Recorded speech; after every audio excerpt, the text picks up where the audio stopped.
Hey guys, it's Matt from IGN Wii, and I'm here to answer the question, should you buy Resident Evil 4 for Nintendo's new console? Simply, to the point, the answer is yes.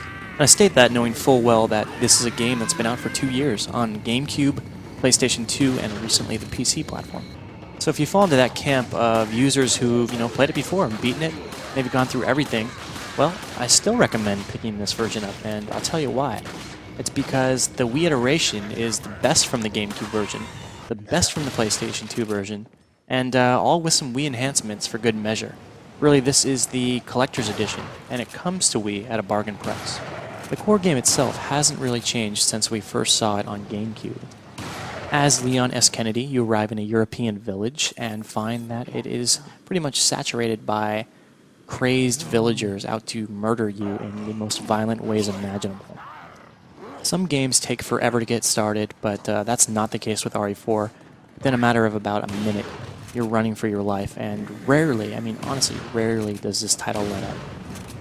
Through the course of the 15-plus hour game, you will encounter a wide number of enemies and environments. Basically everything from atmospheric villages to graveyards to mansions to castles, all of them filled with a variety of creatures including zombie-like villagers, ogre-like beasts, even an underwater monster or two. The atmosphere was great in 2005 when the title first came out, and it still holds true today. It's creepy, it's frightening, and when you're on the run from these things, which you often are, you will be scared, you really will be. The game features really great pacing, so when you think you're getting bored with an environment, you find yourself in a new one, and that just keeps happening over and over again. RE4's graphics were at the cutting edge on GameCube, but that's not exactly the case on Wii. And don't get me wrong either, I still think this game looks really good. In fact, the art style in particular still impresses.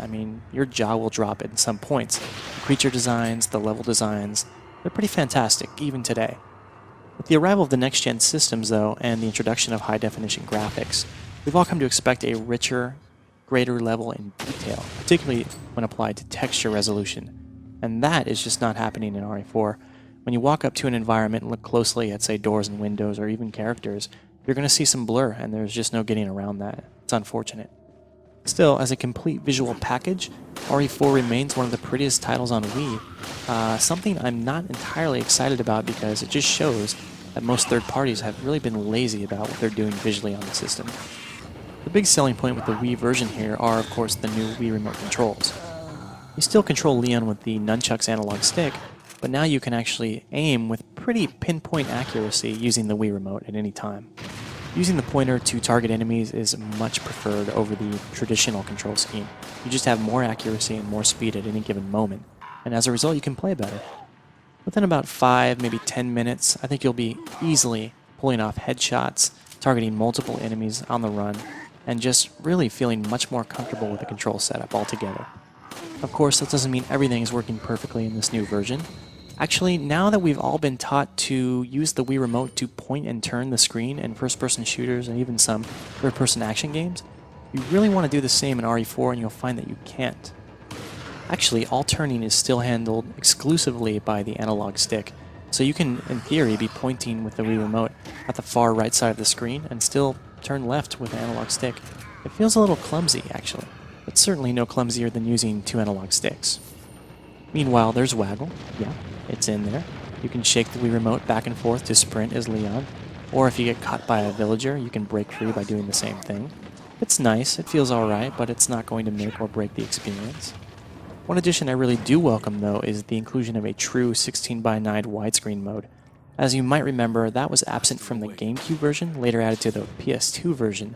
So what this means is that the Wii build actually has 480p and true widescreen going for it. And to top everything else, you've got the added Ada Wong missions from the PS2 iteration as well. And these actually go a long way to extending replay value. If you happened upon the GCN game but never played the PS2 one, there's a lot to see here. All things considered, what you ultimately have with Resident Evil 4 Wii Edition is the collector's version. Like I said, it is the ultimate. It's the culmination of the past games, with some added Wii functionality thrown in that actually improves the experience.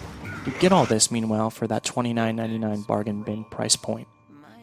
Therefore, the only reason we've really rated this game lower than the other versions is because it's 2 years late. That's it. So if you've never played it, this is a masterpiece of a game. I highly recommend you pick it up. we've given it a 9.0 and an Editor's Choice Award on IGN Wii. Check it out.